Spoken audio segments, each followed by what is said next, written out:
Hey, hi everyone, welcome back. So, guys, if you remember, as part of the previous session, we were into a situation that we need to perform a click operation on that continue button for which we were unable to identify the locator. What I have done right now is this is the switch context program. Copy it, paste this program again for the second instance. Okay, this is the switch contents to second program. If you see, this is the place where I need to put in the logic. Okay, this is the place where I need to put in the logic to click on the continue button. Ideally, as we are unable to identify that particular object, I wanna identify using its coordinates and whatever the tap logic that we have used for Android, the same tap logic I want to reuse it.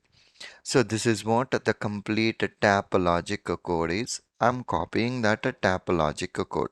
I'm not doing anything. I was just copying that tap logic code and I'm pasting it here. Okay, I was just pasting it here.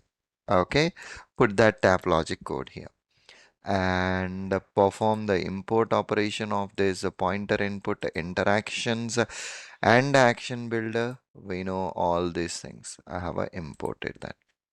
And here in this case, we don't have this button. And here this command is gonna be slightly changed. That's fine. So here, you need to click on this sign up.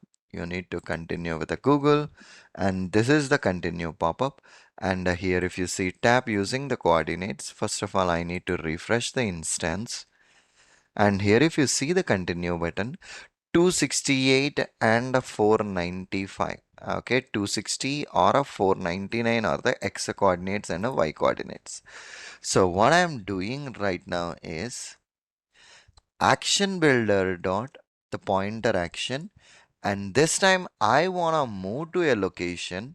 What is my location? My x coordinate is 260 499. So here 260 499. Okay, x and a y, and here I want to do a pointer down and I want to do a pointer up. That's it, guys. I haven't done anything beyond that.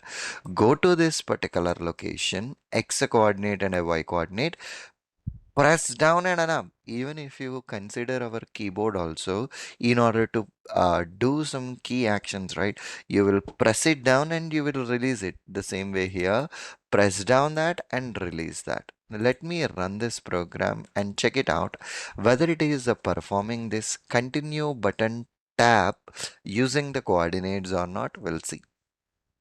Okay, so it should click on a sign up, continue, and it should perform the tap operation. Hence, the Google form got displayed and it entered my name.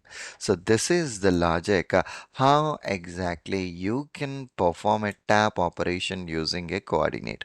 If you have a x coordinate and a y coordinate, you can use this particular method. Perfectly all right. See you again in the next session. Thank you.